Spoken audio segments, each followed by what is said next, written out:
Hey everyone, Leigh Moody here on the KY3 Live Desk on this Wednesday morning, and I teased it yesterday, but today we are talking about this being Spay Neuter Awareness Month. That is a big deal that all of the local rescues and shelters in town are trying to get the word out. They kind of use this month as a way to just reinforce how important spay neuter is to curbing the over pet population. You know, it's a huge problem that we continue to have that only got worse after COVID.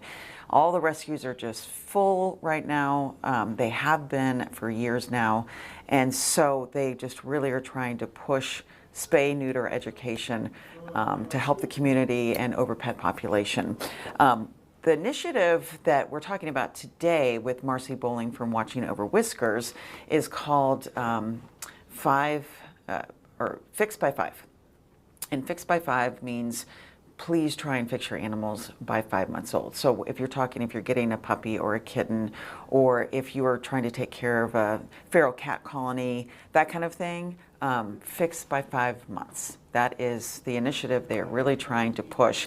And Marcy explains why that's so important and how much that will actually help in cutting down on having way too many unwanted pets. So it's an initiative during the month of February for vet clinics and rescues and shelters nationwide to really highlight why you should spay and neuter, in particular why you should spay and neuter by 5 months.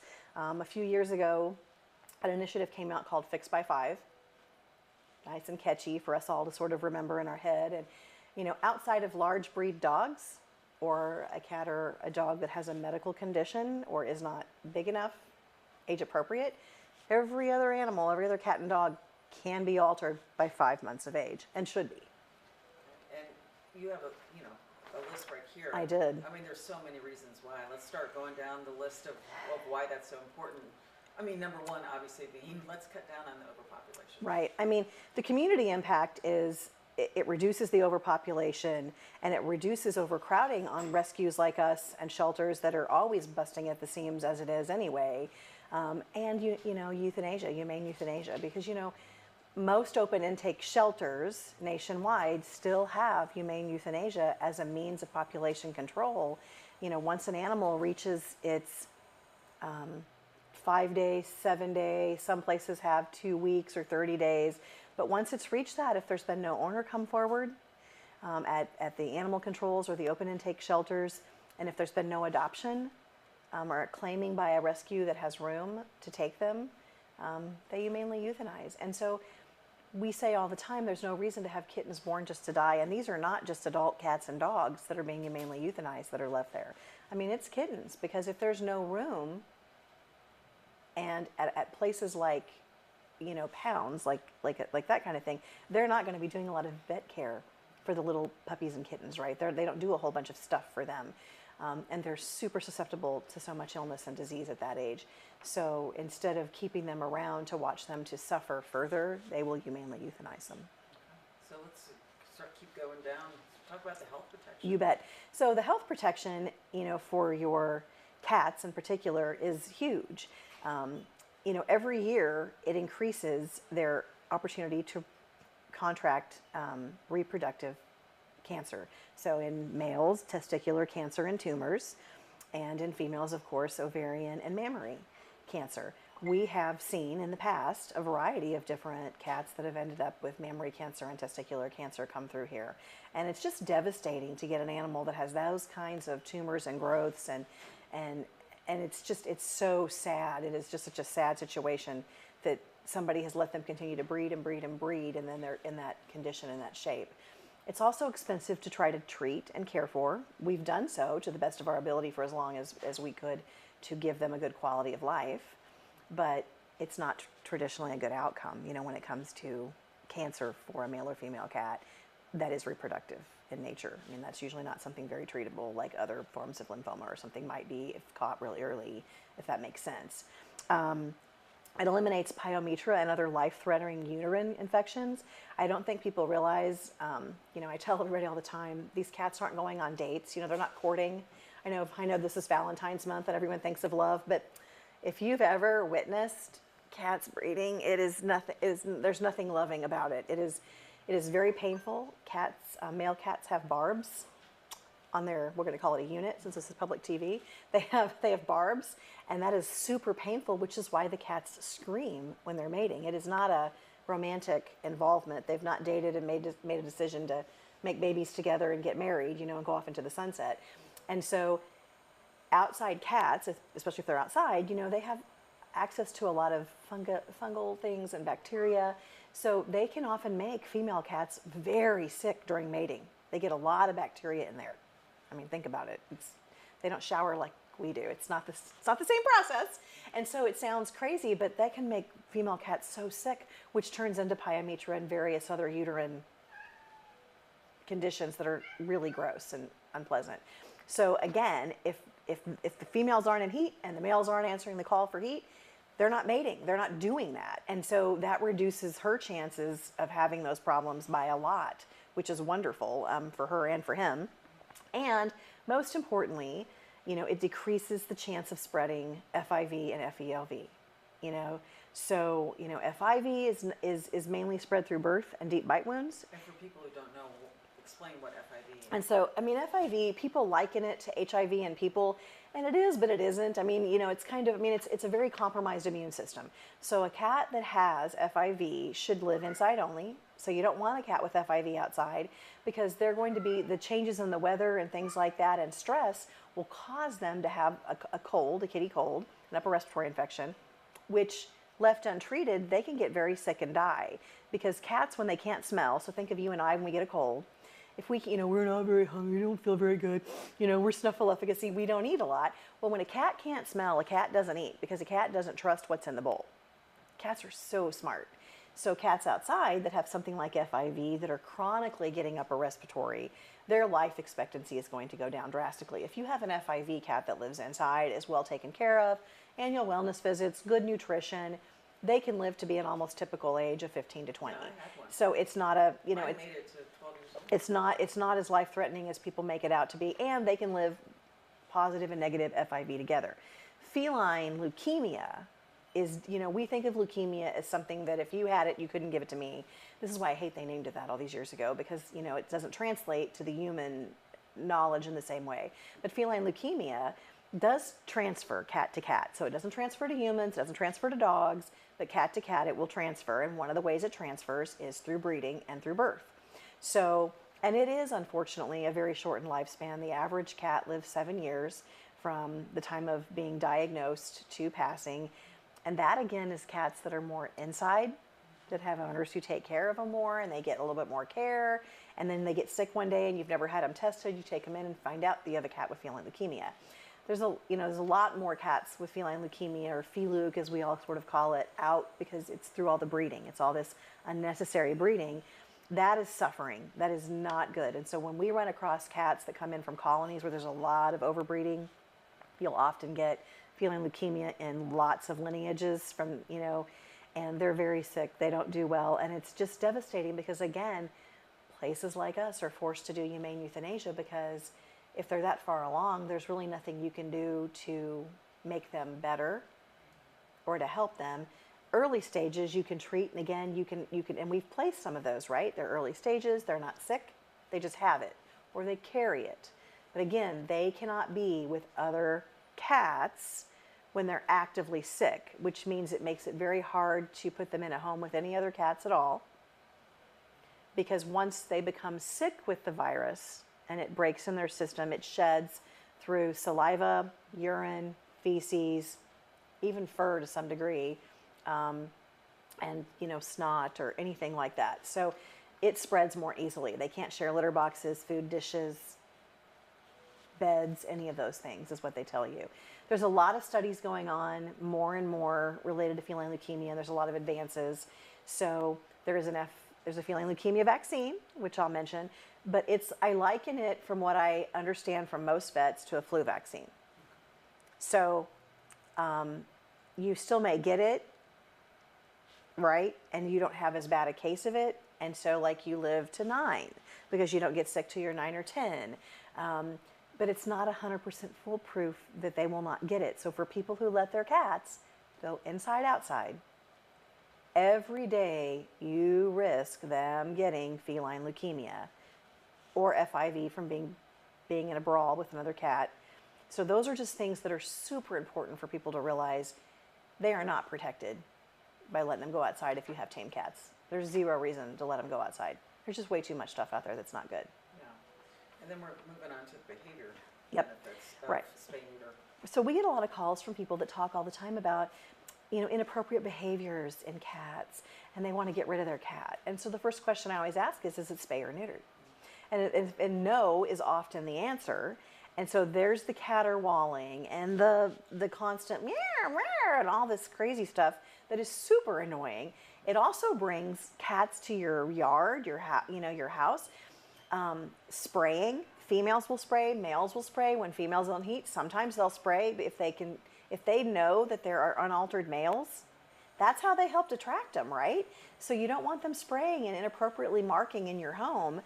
Adult males that are unaltered will they'll pee inappropriately, not just spray in your home as they get older, because that is such a territorial thing for them to do. And as their testosterone is super built up in their system and they've got giant trouble puffs, that comes out of there, and that is not a smell anyone likes. It is so pungent, so pungent.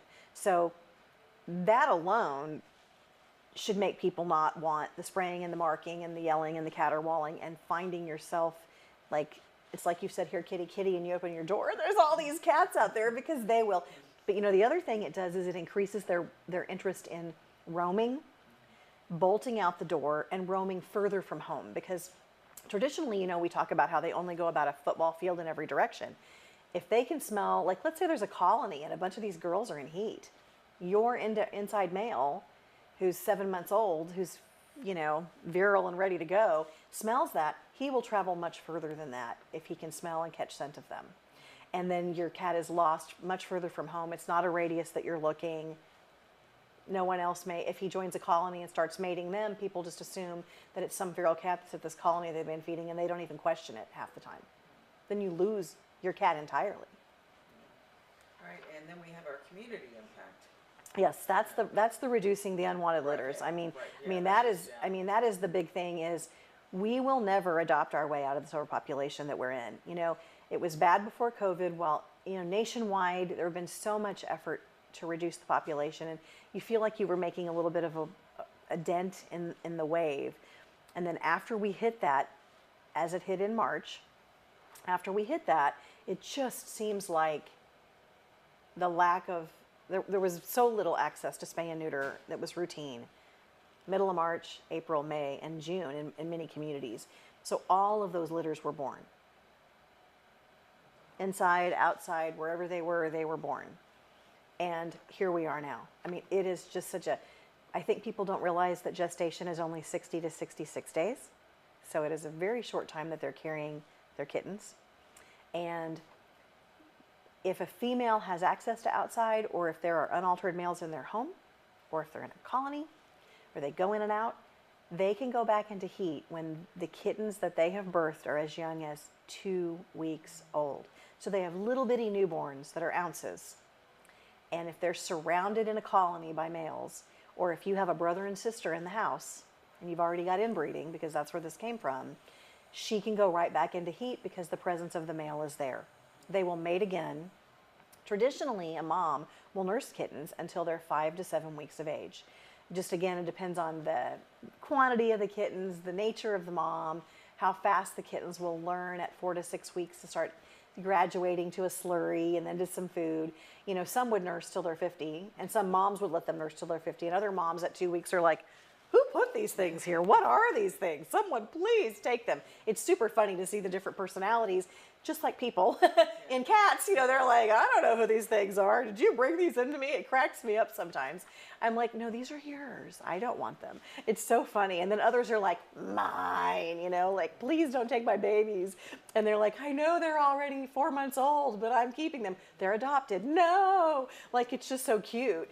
But, so the crazy part is, again, so if they get pregnant when their kittens are 2 weeks, and the kittens hit another 8 weeks, they're birthing kittens when their kittens are 10 weeks old and 12 weeks old.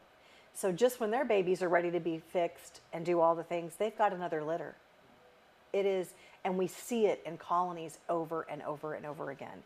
And that is how you go from feeding 2 to feeding 20 and 30 and 40 in a year in a heartbeat when people call us and things are so far out of control. The Fix by 5 is supported by all the big veterinary organizations. I mean, that's the big thing is the spaying and neutering when they're 3 to 5 months of age, in that range, the recovery is 24 to 48 hours. They bounce back. You know, we get kittens back the same day of surgery and they're bouncing off the walls in their playpen, and they just recover so much better. It's so much harder to get a cat in that's 4, 5, and 6. That spay can be really hard. A neuter can be really hard. We've had adult males that have really struggled to recover from a neuter, between the anesthesia and just the whole part of it. It's just a different recovery. Again, think of how we recover differently as we age in surgeries. It is so much easier for them to recover and to be successful and have a really easy surgery, because the bigger the cats and dogs are, the more complicated those surgeries are, because there's more option for other things to be wrong inside at the same time. So again, I don't think anyone in rescue can say enough. Fixing before 5 months is the only way we're going to work together as communities to take better care of our cats and our dogs and to improve their health.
The KY3 Digital Weather Desk is sponsored by Mr. Dent Collision Repair.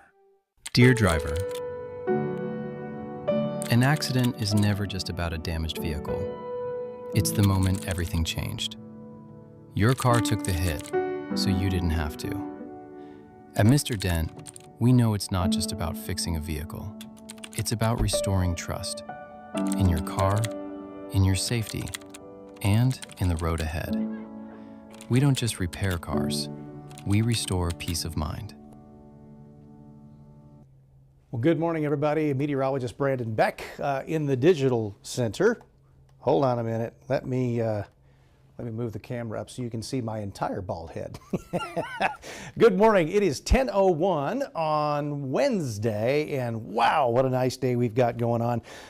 We've got lots of sunshine in store today, and honestly, I mean, it looks like probably the pick day of the week in terms of our combination of temperature and lighter wind and so on and so forth. So here's the change from yesterday morning. Now, West Plains never even got to 60 yesterday. So this is a little different. The only place that's a little cooler is Joplin, but then again, it was the hot spot yesterday. So at this point, I think they were already into the 60s. Now, the actual temp, well, 59 at Joplin, 61 in Springfield. Yesterday's high was 62. Harrison's up to 65. The low there was 60. And West Plains is already quite a bit warmer than yesterday's high, which I think was 57, if I remember right. So things are warming up. Now, there is a weak cool front that is back here to the west, probably in the vicinity, I'm going to say, something like west of Sedalia to Chanute or something like that. And honestly, it's kind of screeching to a halt, and it's just going to fall apart, meaning that the difference on either side of that boundary is going to become so diffuse that you really can't call it a front anymore. So a front, remember, is by definition the boundary between two differing kinds of air. So different air masses. In other words, it's characterized by either warmer or colder, or wetter or drier, and we're talking in terms of humidity, water vapor in the air. And we had a kind of front come through this morning already, at least most of the area, that we call a dry line. So it's not really a cold front because the temperature doesn't change typically, at least this time of year. Now, later in the summer or late spring, typically what happens is the dry line comes through in a place like West Oklahoma or Texas, and the temperature goes way up. So it not only means mostly cloud-free skies, but that allows the temp to get hotter, and you can go from 60s, 70s to 80s, 90s on the other side of that in an extreme case. So for us, what we're looking at here is the dew point, and that is a measurement of moisture. We've talked about that now and then. So that means that if you live in, for instance, Mountain Home, the air would have to cool to 49 degrees in order to reach saturation. Okay, we call it the dew point because once the air is saturated, you would typically have dew form or frost. Sometimes we'll call it the frost point. And in Springfield's case, it would be a frost point because you'd have to go all the way down to 30 degrees. So it's a drastic difference. When I got to work this morning, our dew point was in the mid-50s. So this drier air, and notice the numbers are even lower once you get into eastern Kansas and northern Oklahoma. That means that as the temperature goes up, the relative humidity goes down. So if you keep the same amount of water vapor in the air and you raise the temperature, then you're going to see decreased low-level humidity. If you also lower the temperature, lower the moisture content and raise the temperature, then the relative humidity will drop even faster. And so in our case today, that's what's happening. We're seeing not only a drop in the moisture level, but we're also seeing a rise in the temperature today, which is why we're going to see an increase in the fire danger. Now, here's the interesting thing. Right now, our humidity is 31%, but our temp is only 61.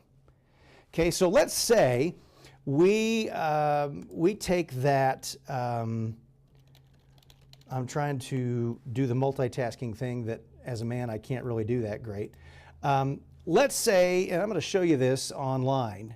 This is, if you just were to Google dew point calculator, you'd come up with a few options, but here's one, okay? So if we say, and I'm going to clear this out, let's say our temp goes up to 73 and our dew point is 30, okay?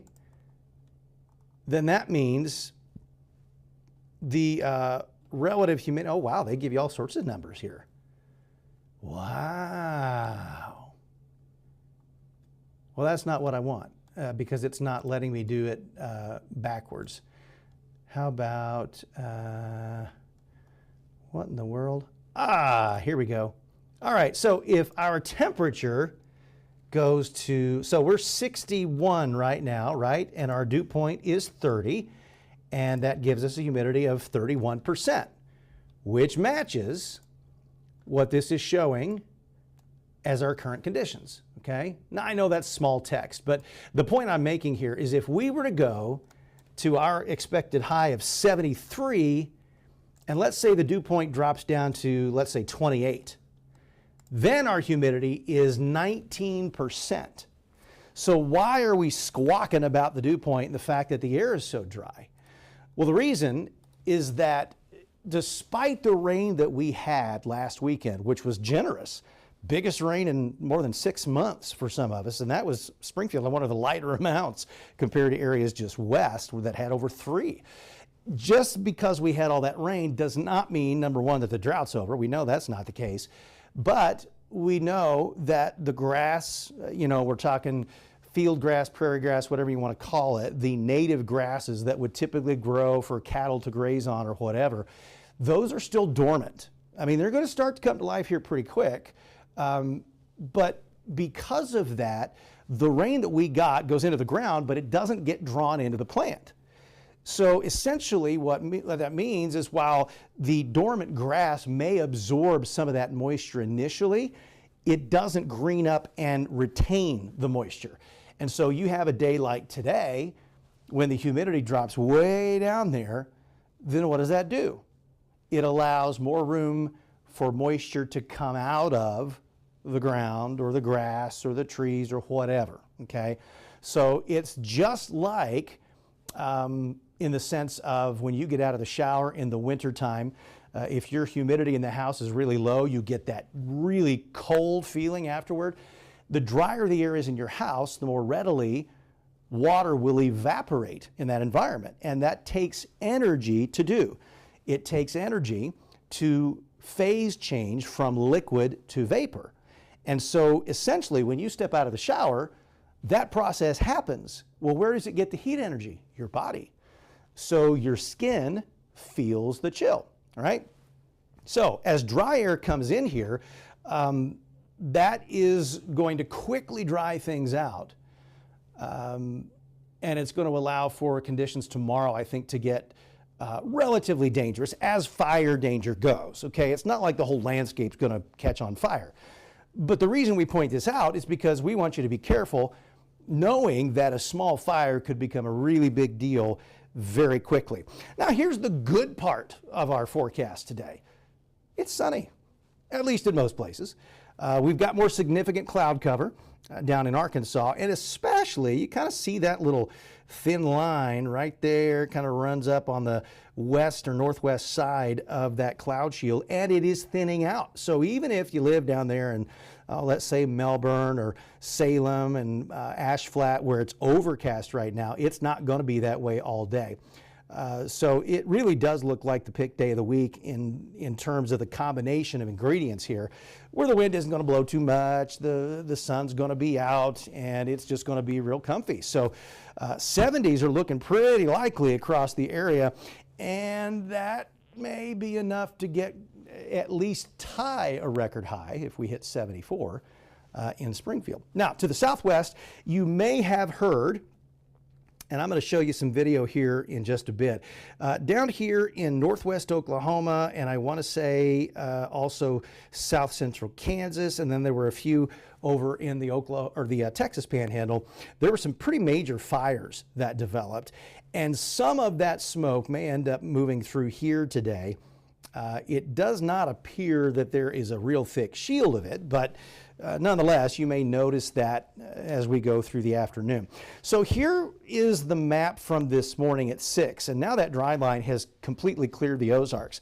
But behind that, remember I showed you there's a little cold front, and that's essentially going to fall apart, okay? Because the main push to all of this is going to lift away, and essentially what we do then, as low pressure develops way out in Colorado, then the winds in the middle of the country are very light, okay? But they are primarily out of the south or southwest. And over here in Kansas, they'll start to turn more to the southeast. The importance of that is that it stops the progression eastward of the dry line. So it essentially hits the brakes, and then that moisture is going to start flowing back. So watch what happens by tomorrow morning. That low deepens, we get renewed downslope flow off the Rockies, and so we get some incredibly dry air coming down off the mountains and getting swept into the storm system. So we have a stronger dry line there. You see that at 7 a.m. I mean, it's like knocking on the door. Almost the same position as what happened this morning. The difference is that out ahead of that, we are going to have a southerly breeze overnight, and we're going to see that moisture creep back in from the south. And so most models are indicating dew points running right back up into the mid-50s in Arkansas and maybe extreme southern Missouri, whereas on the other side of the warm front there, the air still looks very dry with dew